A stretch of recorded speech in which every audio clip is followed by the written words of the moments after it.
Friends, मैं आप लोगों से एनपीओ में जो है कुछ इंपॉर्टेंट पॉइंट्स डिस्कस करने जा रहा हूँ। ठीक है बच्चों। देखिए बच्चों, जो ट्रीटमेंट ऑफ एसेट्स होता है, एसेट्स की purchase, sale, loss on sale, gain on sale या डेप्रिसिएशन, ये सब कहाँ कहाँ रिकॉर्ड की जाती है, समझिएगा बच्चों।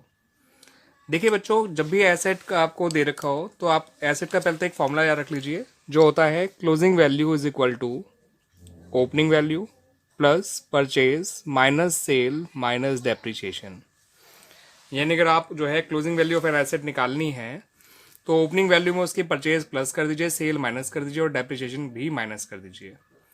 परचेज आपको मिलेगी रिसीव पेमेंट अकाउंट की पेमेंट साइड में, ओपनिंग वैल्यू आपको एडिशनल इन्फॉर्मेशन मिल जाएगी, सेल आपको रिसीव पेमेंट अकाउंट की रिसिप्ट साइड में मिल जाएगी। उसमें एक बात ध्यान रखिएगा, सेल आपका सेलिंग प्राइस पे दे रखा होगा लेकिन आपको बुक वैल्यू माइनस करनी है, सेलिंग प्राइस नहीं। ठीक है बच्चों। और उसके अलावा डेप्रिसिएशन माइनस करेगा, closing value of the asset निकल आएगी बच्चों।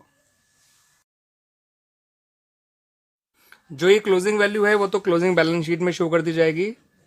ठीक है बच्चों, क्लोजिंग बैलेंस शीट में। और जो ओपनिंग वैल्यू है वो ओपनिंग बैलेंस शीट में शो कर दी जाएगी। परचेज सेल जो है ना इनकम एंड एक्सपेंडिचर अकाउंट में आएगा, ना आपका बैलेंस शीट में आएगा। ठीक है बच्चों। लेकिन हाँ, सेल पे अगर कोई लॉस हुआ है तो एक्सपेंडिचर साइड आ जाएगा, गेन हुआ है तो इनकम साइड आ जाएगा, और जो डेप्रिसिएशन है वो भी एक्सपेंडिचर साइड में आया करता है। ठीक है बच्चों।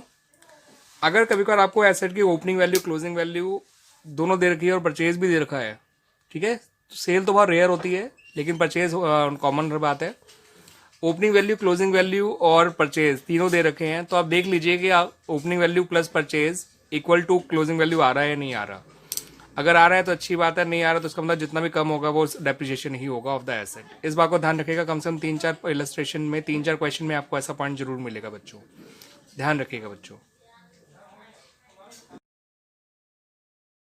हाँ बच्चों, मैं आप लोगों के लिए एक बात और क्लियर कर दूं कि कभी कभार आपको कोई एसेट सिर्फ पेमेंट साइड में ही दे रखी है और कहीं नहीं दे रखा, नीचे उसका कोई ओपनिंग वैल्यू नहीं दे रखी, कोई आपका जो है सेल नहीं दे रखी है आपको, और ना ही उसके कोई डेप्रिसिएशन के बारे में दे रखा। तो इसका मतलब सपोज आपका फर्नीचर लिखा है और सिर्फ पेमेंट साइड में लिखा है और उसके बारे में नीचे भी कोई इन्फॉर्मेशन नहीं है, ठीक है, ना उसके ओपनिंग बैलेंस के बारे में, ना डेप्रिसिएशन के बारे में, ना ही रिसिप्ट साइड में आपका जो है उसकी सेल के बारे में इन्फॉर्मेशन है। तो इसका मतलब होता है कि आपने फर्नीचर इसी साल खरीदा है, आपके पास कोई पुराना फर्नीचर नहीं था और ये फर्नीचर आपका क्लोजिंग बैलेंस शीट में ही आएगा without any depreciation, as it is आ जाएगा। अगर डेप्रिसिएशन होगा भी तो डेप्रिसिएशन लग के आ जाएगा, कोई दिक्कत नहीं है, डेप्रिसिएशन हटा के आ जाएगा और जो डेप्रिसिएशन लगेगा वो आपका एक्सपेंडिचर साइड में आ जाएगा। लेकिन ये पक्का है कि जो एसेट सिर्फ पेमेंट साइड में दे रखी होती है वो उसका मतलब इसी साल नहीं खरीदी गई है। ठीक है बच्चों, इस बात को ध्यान रखिएगा। ये बहुत सारे क्वेश्चन में आपको मिल जाएगा जब आप टीएस ग्रेवाल के या डीके गोल के क्वेश्चंस कर रहे होंगे, तो ध्यान रखिएगा जो मैंने बात बताई है बच्चों आपको। ठीक है बच्चों।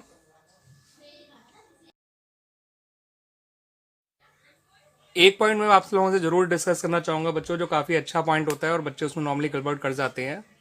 वो ये होता है कि आपको पेमेंट साइड में लिखा होता है बाय फिक्स डिपॉजिट या बाय इन्वेस्टमेंट और उसके आगे एक रेट परसेंटेज गिवन होती है। तो ये देख लिया करिएगा कि वो इन्वेस्टमेंट कब खरीदी गई है। ठीक है ना, नॉर्मली वो डेट उसके साथ ही अपेंड की गई होती है, लिखी गई होती है। तो आप कैलकुलेट करके देख लीजिए कि total amount of interest on FD या total amount of interest on investment कितना निकल कर आ रहा है, और फिर रिसिप्ट साइड में चेक कर लीजिए कि इंटरेस्ट मिला कितना है। ठीक है बच्चों। फॉर एग्जांपल आपका इंटरेस्ट 10% इन्वेस्टमेंट लिखा है ऑन 1 जुलाई 2019 को परचेज करी गई थी, आपका अकाउंट मार्च में क्लोज हो रहा है। तो 1 जुलाई 2019 से 31 मार्च 2020 तक आपका एग्जैक्टली हो जाता है बच्चों 9 मंथ्स। अगर वो सपोज 1 लाख की खरीदी गई थी तो 10% हो गया 10,000, 9 मंथ्स का हो गया 7,500। रिसिप्ट साइड में अगर इंटरेस्ट रिसीव 5,000 लिखा है, इसका मतलब 2,500 इंटरेस्ट अब भी अक्रूड है। तो bye interest 2,500 plus accrued interest, bye interest 5,000 accrued interest 2,500 जो करना मत भूलिएगा। बच्चों देखिए यहाँ पर जो है मैंने एग्जाम्पल भी ले लिया इसका, मैंने कहा चलो करके दिखा देता हूँ ओरली के साथ साथ जो है। तो देखिए मैंने लिखा है 10% इन्वेस्टमेंट पेमेंट साइड में, मानो ये रिसेंट पेमेंट अकाउंट की पेमेंट साइड है, और साथ साथ लिखा है परचेज ऑन 1 जुलाई 2019 और 1 लाख का है ये, अकाउंट मार्च में क्लोज होना है। 1 लाख का 10% 10,000, 9 मंथ्स का आ गया बच्चों आपका 7,500, और इंटरेस्ट और इन्वेस्टमेंट केवल मिला है 5,000, तो इसका मतलब 2,500 अक्रूड है।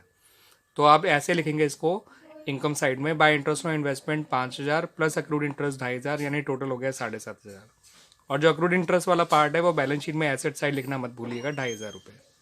ठीक है बच्चों। और इन्वेस्टमेंट तो क्लोजिंग बैलेंस शीट में आपकी आई जाएगी 1 लाख की, उसको ध्यान रखिएगा बच्चों। ठीक है बच्चों, तो ध्यान रखिएगा इस बात को बिल्कुल। सेम एफडी के साथ भी ये पॉइंट होता है, इसको ध्यान रखिएगा।